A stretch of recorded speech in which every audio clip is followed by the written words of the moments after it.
Sunil pastor, അദ്ദേഹത്തിന്റെ കുടുംബം, കുഞ്ഞുങ്ങള്, നമ്മുടെ സൺഡേ സ്കൂളിന്റെ പ്രവർത്തകര്, YP-യുടെ പ്രവർത്തകര്, നിങ്ങളെല്ലാവരെയും ഞാൻ ഓർത്ത ദൈവത്തെ സ്തുതിക്കുന്നു. ഈ പ്രോഗ്രാം ഇങ്ങനെ സംഘടിപ്പിക്കാൻ നിങ്ങൾക്ക് കർത്താവ് കൃപ തന്നത് ഓർത്ത് സ്തോത്രം ചെയ്യുന്നു. കർത്താവ് ഈ സംരംഭങ്ങളെ, നമ്മുടെ പുത്രികാ സംഘടനകളെ ധന്യമായിട്ട് കർത്താവ് അനുഗ്രഹിക്കട്ടെ എന്ന് ആത്മാർത്ഥമായിട്ട് ഓർപ്പിക്കുകയും പ്രാർത്ഥിക്കുകയും ചെയ്യുന്നു.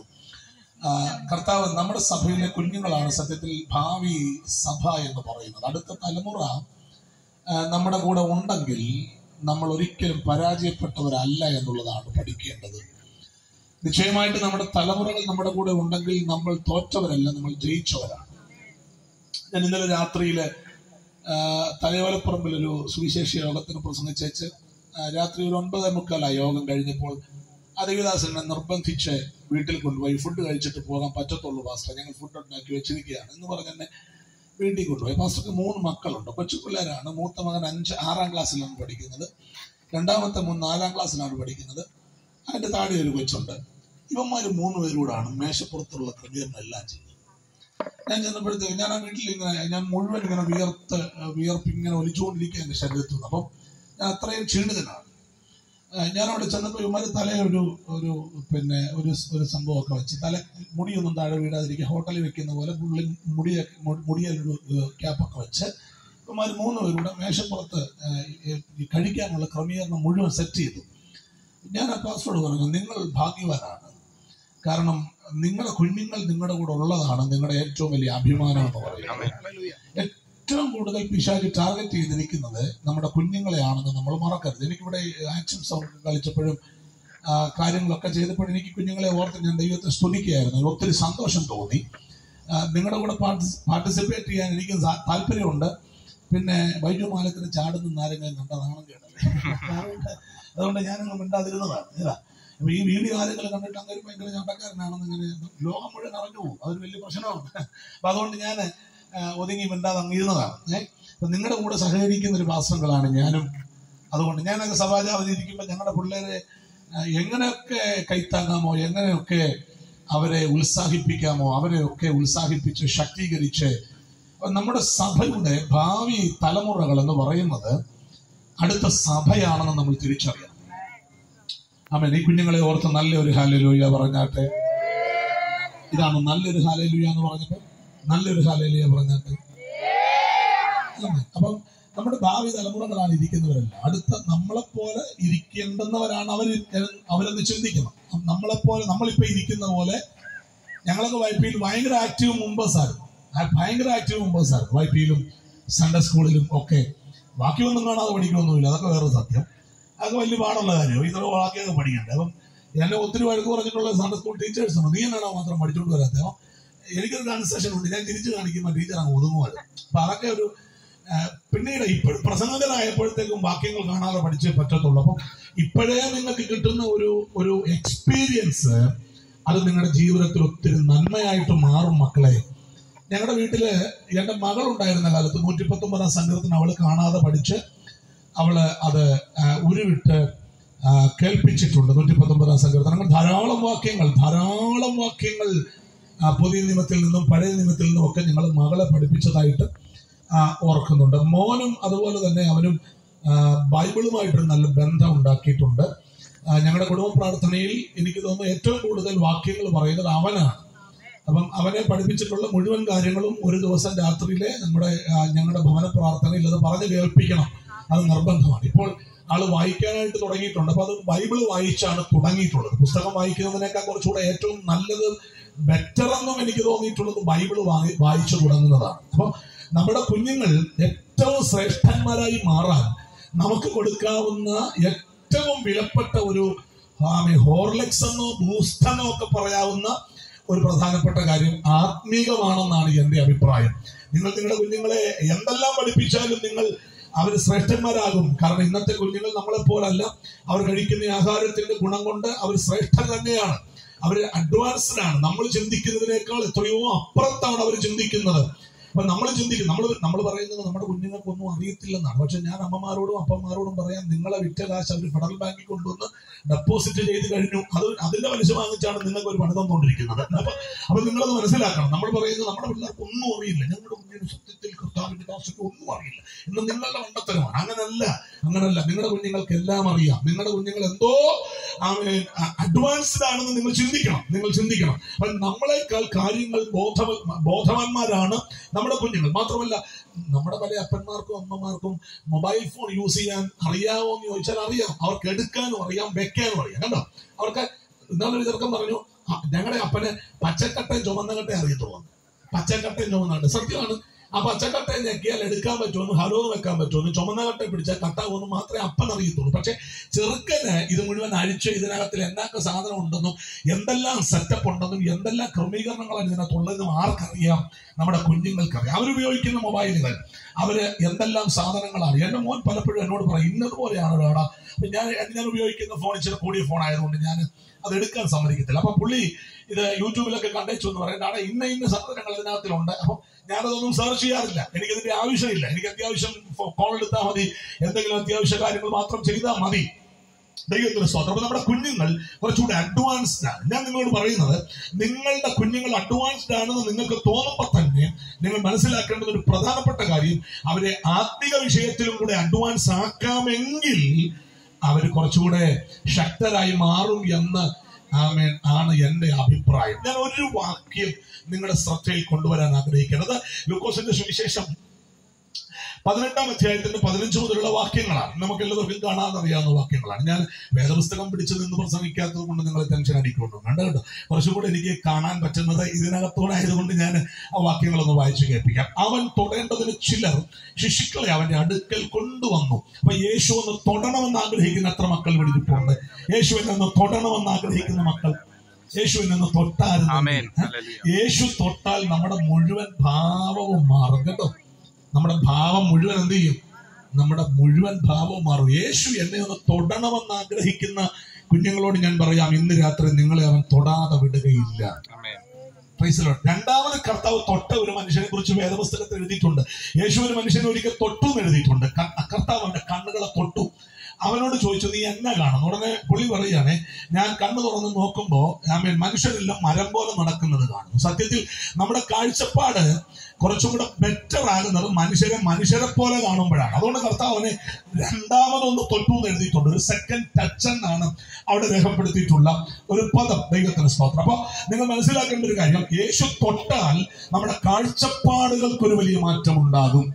നമ്മുടെ കാഴ്ചപ്പാടുകൾ ഈ ദിവസങ്ങളിൽ ഞാൻ നിങ്ങളോട് പറയുന്നു, നിങ്ങളുടെ കാഴ്ചപ്പാടുകൾ മാറിയാൽ നമ്മളെ പിടിച്ചു കെട്ടാൻ പറ്റാത്ത ലെവലിലോട്ട് നമ്മൾ ഓടിപ്പോവുകയാണ്.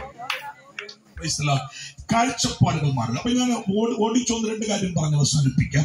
അവൻ തൊടേണ്ടതിന് ചില ശിശുക്കളെ അവന്റെ അടുക്കൽ കൊണ്ടുവന്നു. ശിഷ്യന്മാർ അത് കണ്ട് അവരെ ശാസിച്ചു. കൊണ്ടുവന്നവരെയാണ് ശിഷ്യന്മാർ എന്ത് ചെയ്തത്? കുഞ്ഞുങ്ങളെ എന്റെ അടുക്കൽ കുഞ്ഞുങ്ങളെ കൊണ്ടുവരികയാണ്. യേശുവിന്റെ അടുക്കോട്ട് കൊണ്ടുവരാൻ അവനും തൊടണമെന്ന് ആഗ്രഹിച്ചിട്ടാണ് കൊണ്ടുവരുന്നത്. പക്ഷെ ഇത് കണ്ടപ്പോ ശിഷ്യന്മാർക്ക് സത്യത്തിൽ അവരെ കൊണ്ടുവന്നതും ഒന്നും ഇഷ്ടപ്പെട്ടില്ലെന്നുള്ളതാണ്. അപ്പൊ ചില ശിഷ്യന്മാർക്ക് അങ്ങനെയാണ് കേട്ടോ. ചില ശിഷ്യന്മാർക്ക് യേശുവിന്റെ അടുത്തോട്ട് ആളുകൾ വരുന്നതോ, യേശു തൊടണമെന്ന് പറയുന്നതോ, യേശു ഒന്ന് തൊട്ടായിരുന്നു നല്ലതായിരുന്നു എന്നൊക്കെ പറയുന്നത് ചിലർക്ക് ഇഷ്ടമല്ലാത്തത് കൊണ്ട് അവർ ശാസിക്കുകയാണ്. നിങ്ങൾ ഇപ്പൊ അങ്ങോട്ട് പോകണ്ട, കർത്താവ് വലിയ തിരക്കിലാണ്, നിങ്ങൾ അവിടെ നിൽക്കുക എന്നൊക്കെ പറഞ്ഞ് അവരെ ശാസിച്ചു എന്നാണ്. പക്ഷെ നിങ്ങൾ ആ തൊട്ടടുത്ത വാക്യം 16-ാമത്തെ വാക്യം ഒന്ന് ശ്രദ്ധിച്ച്, യേശുവോ അവരെ അരികത്ത് വിളിച്ചു. ആരെ അരികത്ത് വിളിച്ചു? അവിടെയാണ് നമ്മുടെ പ്രശ്നം. കണ്ടോ, ബൈബിൾ നന്നായിട്ട് വായിച്ചില്ല എന്നുള്ളതാണ് നമ്മുടെ പ്രശ്നം. അവരെ അരികത്ത് വിളിച്ചു എന്ന് പറഞ്ഞാൽ കുഞ്ഞുങ്ങളെ അല്ല, കൊണ്ടുവന്നവരെ അരികത്ത് വിളിച്ചു.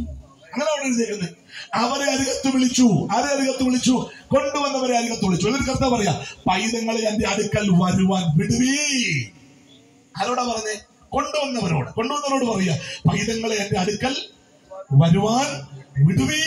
അവരെ എന്ത് ചെയ്യരുത്? അവരെ തടുക്കരുത്. അപ്പൊ ഇത് നിങ്ങൾ ശ്രദ്ധിച്ച്, കൊണ്ടുവന്ന ആളുകളെ ശാസിച്ച ശിഷ്യന്മാർ കേൾക്കെ. ഞാൻ ചോദിക്കട്ടെ, ഇവിടെ ഞാൻ എന്റെ അടുത്തേക്ക് പിള്ളേരെ കൊണ്ടുവരുമ്പോ സോയിപ്പാസ് പറഞ്ഞു, നോ ആരും എന്ത് ചെയ്യരുത്, പിള്ളേരെ ഇങ്ങോട്ട് എന്ത് ചെയ്യരുത്, കൊണ്ടുവരരുത്. ഉടനെ ഞാൻ പറഞ്ഞു, സോയിപ്പാസ് പിള്ളേരുന്നേ എന്നെ ഈ കാണിക്കുന്നത്, പിള്ളേരെ എന്റെ അടുത്ത് കൊണ്ടുവരുന്നത് നിങ്ങൾക്ക് എന്നാ കുഴപ്പം എന്ന് ചോദിച്ചാൽ നാണക്കേട് ആർക്കാണ്? അങ്ങനെ കൊണ്ടുവരരുതെന്ന് പറഞ്ഞ സുനിൽ പാസ്റ്റർക്ക് ഒരു ചമ്മലുണ്ടാവും. ഞാൻ ചാടി കയറി ഇത്രയും പറഞ്ഞിട്ട് അങ്ങർക്ക് ഇതുവെല്ലാം പറയേണ്ട ആവശ്യമുണ്ടോ? യോഗം കഴിയുമ്പോൾ ഇതായിരിക്കും പ്രധാനപ്പെട്ട ചർച്ച. അവിടെ ശിഷ്യന്മാർ കർത്താവിന്റെ കൂടെ നടക്കേണ്ടവരാ. കർത്താവ് അത് കണ്ടിട്ട് നമ്മളാണെങ്കിൽ ചെയ്യുന്ന കാര്യം ഒരിക്കലും നമ്മുടെ കൂട്ടത്തിൽ നിൽക്കുന്ന ആളുകളെ പിണക്കാതെ ശ്രമിക്കും അല്ലേ? പക്ഷെ കർത്താവിന് അത് വിഷയമല്ല. കർത്താവിന് കുഞ്ഞുങ്ങളെ കൊണ്ടുവന്ന ആളുകളെ പിണക്കാതെ കർത്താവ് അവരെ ചേർത്ത് പിടിച്ചേച്ച് പറഞ്ഞു, അവരെ തടുക്കരുത്.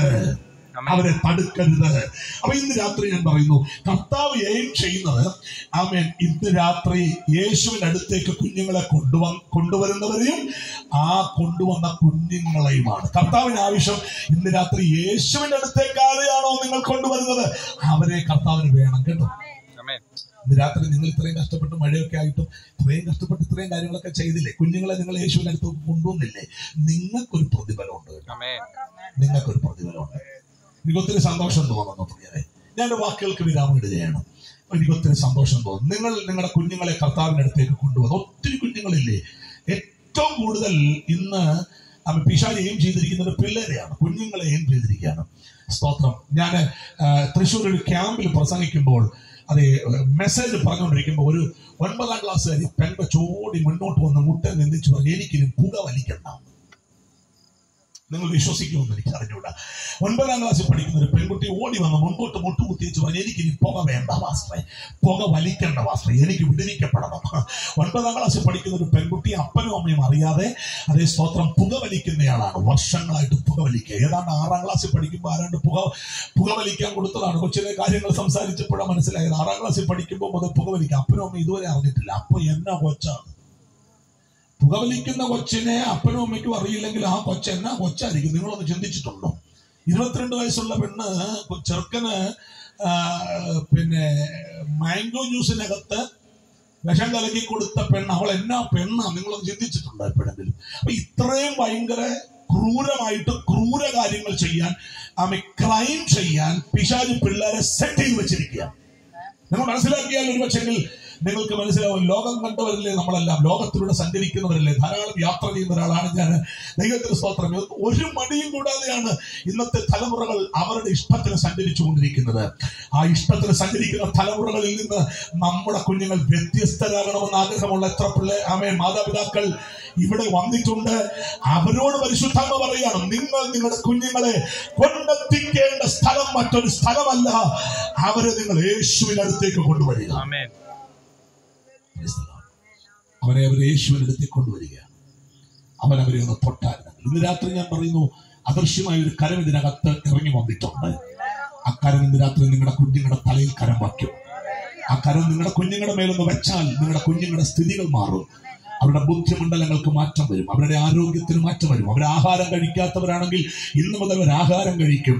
അവർ ആരോഗ്യം വെക്കാത്തവരാണെങ്കിൽ അവർ ആരോഗ്യം വയ്ക്കും.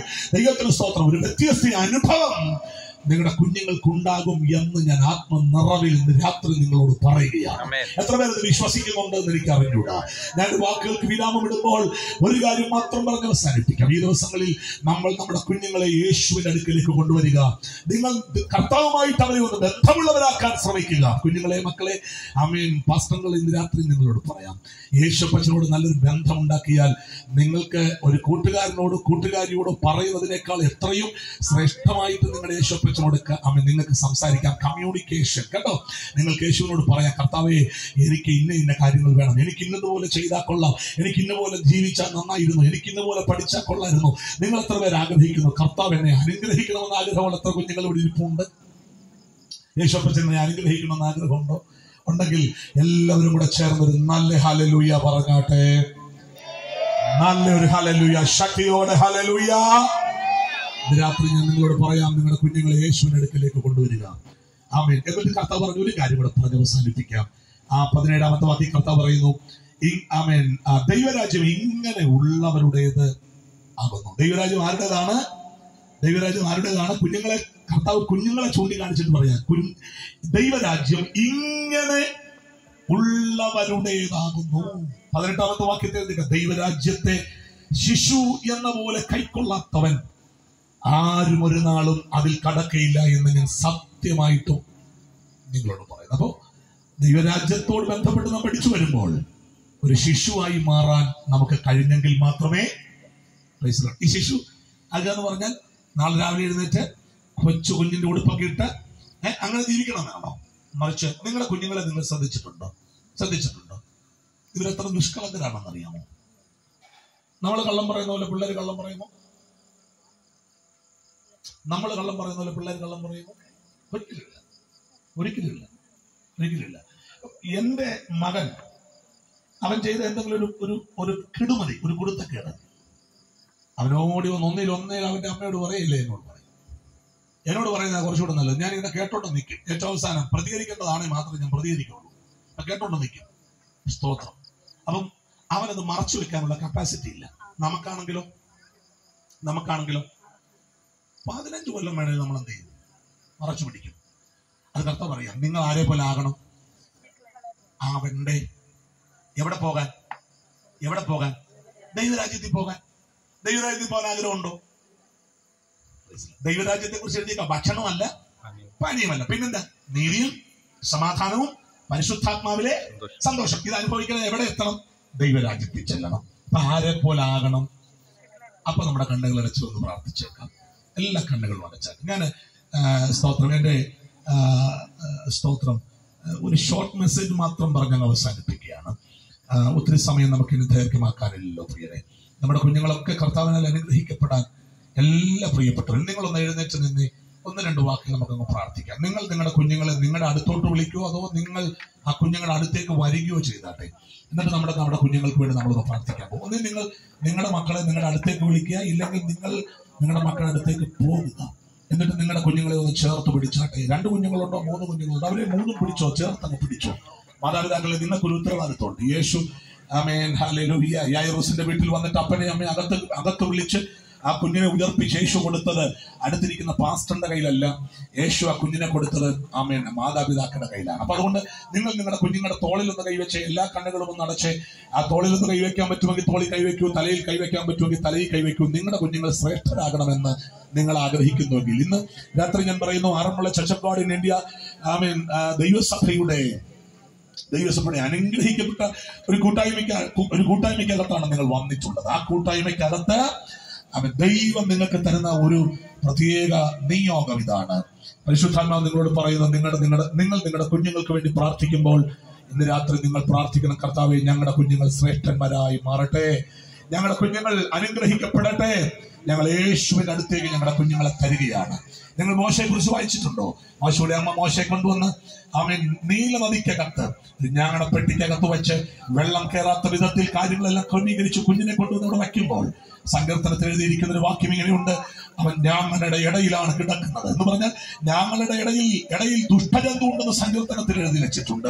ആ ദുഷ്ടജന്തു ഒന്നും ഞങ്ങളുടെ കുഞ്ഞുങ്ങളെ കടിച്ചു കയറി കൊണ്ടുപോകാതിരിക്കാൻ ദൈവമേ അങ്ങ് സൂക്ഷിക്കണമേ എന്ന് പറഞ്ഞ് സകലത്തെയും നിർമ്മിച്ചവന്റെ കയ്യിലോട്ട് ഈ കുഞ്ഞിനെ കൊടുത്തിട്ടാണ് മോശയുടെ അമ്മ പോകുന്നത്. ഞാൻ ഇന്ന് സന്ധ്യാവേളയിൽ നിങ്ങളോട് പറയാം, നിങ്ങൾ നിങ്ങളുടെ കുഞ്ഞുങ്ങളെ ഈ ലോകത്തേക്ക് പഠിക്കുവാൻ ഇറക്കി വിടുമ്പോൾ, അവർ വിദ്യാഭ്യാസം ചെയ്യട്ടെ എന്ന് പറഞ്ഞവരെ അയക്കുമ്പോൾ അവരെ ഇറക്കി വിടേണ്ടത് ലോകത്തിലേക്കല്ല, മറിച്ച് കർത്താവിന്റെ കയ്യിലേക്ക് കൊടുത്തു വേണം അവരെ പറഞ്ഞേക്കാൻ. ഞാൻ വിശ്വാസത്തോടെ നിങ്ങളോട് പറയാം, നിങ്ങൾ നിങ്ങളുടെ കുഞ്ഞുങ്ങളെ അയക്കുമ്പോൾ അവരൊരിക്കലും വഴിതെറ്റി പോകാൻ ഇടവരാത്ത വിധത്തിൽ സർവശക്തനായ ദൈവം അവരെ അനുഗ്രഹിക്കണമെന്നുണ്ടെങ്കിൽ നിശ്ചയമായിട്ടും ഇന്ന് രാത്രി നിങ്ങൾ നിങ്ങളുടെ കുഞ്ഞുങ്ങൾക്ക് വേണ്ടി പ്രാർത്ഥിക്കുന്നവരായി മാറണം. നിങ്ങൾ അവരെ യേശുവിന്റെ അടുത്തേക്ക് കൊണ്ടുവരുന്നവരായി മാറണം. ശാസിക്കുന്ന പലരും കാണും കേട്ടോ, നിങ്ങളവിടെ പോകരുത്, ആ കൂട്ടായ്മ ചെല്ലരുത്, യേശുവിന്റെ അടുത്തേക്ക് നിങ്ങളുടെ കുഞ്ഞുങ്ങളെ കൊണ്ടുപോകരുത് എന്നൊക്കെ പറയുന്നവരുണ്ടാകും. പക്ഷെ നിങ്ങൾ പറയണം, ശാസിക്കുന്നവരുടെ ശാസനകളെ ശ്രദ്ധിക്കാതെ നിങ്ങൾ അവരെ യേശുവിന്റെ അടുത്തേക്ക് വിടുക പ്രിയരെ. അവൻ അവരെ ഒന്ന് തൊടട്ടെ ഇന്ന് രാത്രിയിൽ. നിങ്ങളുടെ കുഞ്ഞുങ്ങളെ അവരെ തൊട്ടാൽ ഇന്ന് രാത്രി അവരുടെ പ്രകൃതി മാറും കേട്ടോ. ജീവിതത്തിൽ ഒരു വലിയ മാറ്റം ഉണ്ടാകും. എത്ര പേര് വിശ്വസിക്കുന്നുണ്ട് എന്റെ കുഞ്ഞു വലിയൊരു മാറ്റത്തിലേക്ക് വരികയാണ്? ഒരു പക്ഷെങ്കിൽ അവരുടെ വിദ്യാഭ്യാസത്തിൽ അവർ പിറകിലായിരിക്കാം, അവർ സ്കൂളിൽ ഫസ്റ്റ് അല്ലായിരിക്കാം, പക്ഷെ ദൈവം അവരുടെ കൂടെ ഉണ്ടെങ്കിൽ ഇതെല്ലാം സംഭവിക്കും, ഇതെല്ലാം സിദ്ധിക്കും. നമുക്കത് വിശ്വസിക്കാം. നമ്മുടെ കുഞ്ഞുങ്ങളെ ഒന്ന് അനുഗ്രഹിക്കാം. കർത്താവേ, സ്വർഗീയ പിതാവേ, യേശുവിൻ നാമത്തിൽ ഈ രാത്രി ഞങ്ങളുടെ കുഞ്ഞുങ്ങൾ അവൻ ഇവിടെ അനുഗ്രഹിക്കപ്പെടേണ്ടതിന് ഞങ്ങൾ ഒരുമിച്ച് പ്രാർത്ഥിക്കുകയാണ്. Praise the Lord. ഇന്ത്യ പൂർണ്ണ സുവിശേഷ ദൈവസഭയുടെ ആറന്മുള ലോക്കൽ സഭയുടെ പുത്രികാ സംഘടനകളായ ആമേൻ ഈ സൺഡേ സ്കൂള് YP ആമേൻ കർത്താവ് പുത്രികാ സംഘടനകളുടെ വാർഷിക യോഗമായി ഞങ്ങൾ ഒരുമിച്ച് ഇവിടെ കൂടി വരുമ്പോൾ ഞങ്ങളുടെ കുഞ്ഞുങ്ങളെ മാതാപിതാക്കൾ അനുഗ്രഹിച്ച് പ്രാർത്ഥിക്കുന്ന സമയമാണ്. യേശു ക്രിസ്തുവിന്റെ അധികാരമുള്ള നാമത്തിൽ, അവിടുന്ന് തന്നിട്ടുള്ള അധികാരത്തോടെ ഞാൻ ഈ കുഞ്ഞുങ്ങളെ, പ്രിയപ്പെട്ടവരെ, യേശുവിന്റെ നാമത്തിൽ ഇന്ന് രാത്രി ബ്ലസ് ചെയ്ത് പ്രാർത്ഥിക്കുന്നു. ദൈവമേ അനുഗ്രഹിക്കണമേ. അനുഗ്രഹത്തിന്റെ കലവറകൾ അവിടുന്ന് തുറക്കുന്ന കൃപയ്ക്കായി സ്തോത്രം. സർവശക്തന്റെ നീതിയുള്ള കരം ഇപ്പോൾ അവരുടെ മേൽ ഇറങ്ങി വരുന്നതിനായി സ്തോത്രം. കുഞ്ഞുങ്ങളെ പ്രാർത്ഥിച്ച് ബ്ലസ് ചെയ്യുന്നു. എല്ലാവരും അനുഗ്രഹിക്കപ്പെട്ടു. ഇതിന്റെ മുൻനിര പ്രവർത്തകരെ ഞങ്ങൾ പ്രത്യേകം ഓർത്ത് സ്തോത്രം ചെയ്യുന്നു. അടുത്ത വർഷം ഇതിനേക്കാൾ ശ്രേഷ്ഠമായി, ഇതിനേക്കാൾ കുഞ്ഞുങ്ങളുമായി ഒരുമിച്ച് ഞങ്ങൾക്ക് അവിടുത്തെ സന്നിധി വരാൻ സ്വർഗം ഇടവരുത്തിക്കാട്ടെ. ഇതിന്റെ മുൻനിര പ്രവർത്തകരെ എല്ലാവരെയും അനുഗ്രഹിക്കണമേ. രാത്രി അവിടുത്തെ കരങ്ങളിലോട് ഒരു പ്രാവശ്യം താഴ്ത്തുന്നു. പ്രാർത്ഥന കേട്ടതിനായി നന്ദി. എളിയവരെയും കുടുംബമായി താഴ്ത്തുന്നു കർത്താവേ, യേശു രക്ഷകന്റെ ധന്യമുള്ള നാമത്തിൽ തന്നെ.